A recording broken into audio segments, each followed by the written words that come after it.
ఓం సాయిరామ్. సాయి భక్తులందరికీ నమస్కారం అండి.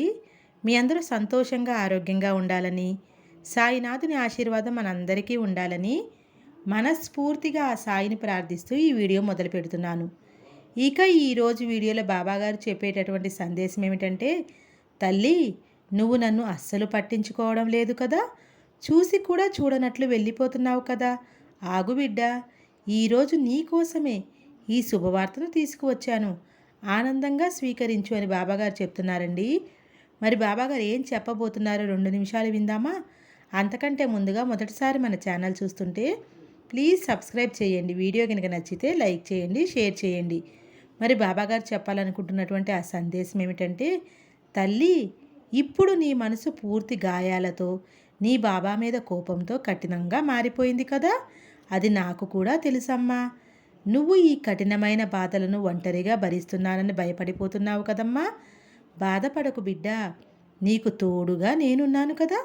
అసలు నువ్వు ఎంతో ధైర్యంతో ఉండేదానివి కదా. ఇప్పుడు నీకు అసలు ఏమైందో చెప్పు.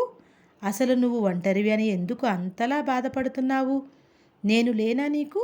నేను ఎల్లప్పుడూ నీతోనే ఉంటానమ్మా. బాధపడకు. నీ అన్ని కష్టాల నుంచి, బాధల నుంచి బయటపడేలా చేస్తాను. అందుకోసం నువ్వు నాపై నమ్మకంతో ఉండు చాలు. నువ్వు నన్ను సాయి అని పిలవగానే నీ పూర్తి బాధ్యత నేను మోస్తానమ్మా. నీ కన్నీటిని నేను తుడుస్తాను కదా. ఒక్కటి గుర్తుంచుకోమ్మా, నేను ప్రతిరోజు చెప్పేది మాటలు కాదు, అనుగ్రహ వాక్కులు కూడా కాదు. నేను చెప్పేది దైవవాక్కు బిడ్డ. నువ్వు ఈ దైవవాక్కు శక్తి తెలియకుండా అనవసరంగా భయపడుతున్నావు. నన్ను పూజించి తండ్రిలా భావించే వారికి నేను ఎప్పుడూ కూడా కాపలాగా ఉంటాను. నన్ను ఒక విగ్రహంలా భావిస్తే నేను మీకు అలాగనే కనిపిస్తాను. అలా కాకుండా నన్ను జీవం ఉన్న మనిషిలా భావిస్తే మంచి చెప్పే గురువుగా మారతాను. నీ ఇంట్లో వ్యక్తిగా మారతాను.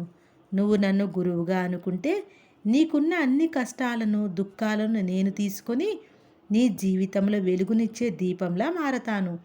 నీ జీవితాన్ని పూర్తి వెలుగులతో నింపుతాను. నీకు గురువుగా అవతరిస్తా.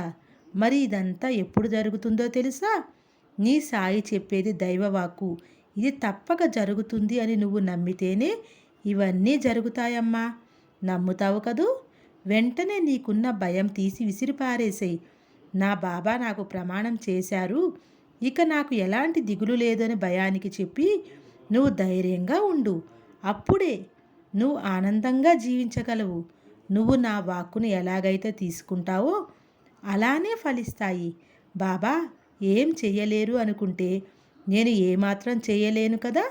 చెప్పు తల్లి, ఇప్పుడు నిన్ను కష్టపెడుతున్నాను అని బాధపడకు. ఆ కష్టం నువ్వు అత్యంత ఎత్తులో నిలబెడుతుంది అని గుర్తుంచుకో. నీకు వెంటనే బాధలు వస్తున్నాయి అంటే ఏంటో తెలుసా? అతి త్వరలోనే నువ్వు అంతులేని ఆనందాన్ని పొందబోతున్నావు అని గుర్తుంచుకో. ఒకటి చెప్పనా? నువ్వు నన్ను కలిసినప్పుడే నీ బాధలన్నీ సగం తగ్గిపోయాయి. ఇక నువ్వు నమ్మడం మొదలు పెట్టగానే నీకు మంచి కాలం కూడా ప్రారంభమైనట్లే. ఇక నువ్వు నా దగ్గర శరణాగతి పొందినప్పుడే నీ కష్టాలన్నీ వేలతో సహా పీకి పారేశాను. ఇప్పుడు నువ్వు అనుభవిస్తున్నది కేవలం కర్మ ఫలితాలు మాత్రమే. ఒకరోజు నా ఈ మాటలన్నీ దైవవాక్కులుగా చేరతాయి బిడ్డా. ఇక నీకు మంచి కాలం ఆరంభమైంది అని తెలుసుకో. వినాలనుకున్న అందరూ నా మాటలు వినలేరు కదా, అది నీకు కూడా తెలుసు కదా తల్లి. కానీ ఇప్పుడు నా ఈ మాటలు నువ్వు వింటున్నావు అంటే అదంతా దైవాజ్ఞ అని గుర్తుంచుకో. నీకు అతి త్వరలోనే ఒక అందమైన బహుమతిని అందిస్తానమ్మా. అతి త్వరలోనే నీ దగ్గరికి వచ్చి నీ కన్నీళ్లను, కష్టాలను పోగొట్టి నీకు ఆనందాన్ని ఇస్తుంది. నువ్వు నా దగ్గర కోరిన కోరికలన్నీ న్యాయమైనవే. నేను వాటిని తప్పక తీరుస్తాను కదా. ధైర్యంగా ఉండు బిడ్డ. ఈరోజు నుండి ప్రతిరోజు నీ జీవితంలో కొన్ని కొత్త మార్పులు కల్పిస్తాను. వాటిని కొద్దిగా గమనిస్తూ ఉండు. నీ కలలన్నీ తీరుస్తాను కదా. అందుకే ఈ దైవవాక్కుని నీకు అందిస్తున్నాను. నువ్వు ప్రశాంతంగా ఉండు తల్లి. నీ సాయి తండ్రి నీకు ఎల్లవేళలా తోడుగా ఉండగా నీకెందుకు తల్లి భయం? ధైర్యంగా ఉండు అని బాబాగారు చెప్తున్నారండి. ఈరోజు బాబాగారు పంపిన ఈ మంచి సందేశం మీ అందరికీ నచ్చింది అనుకుంటున్నాను.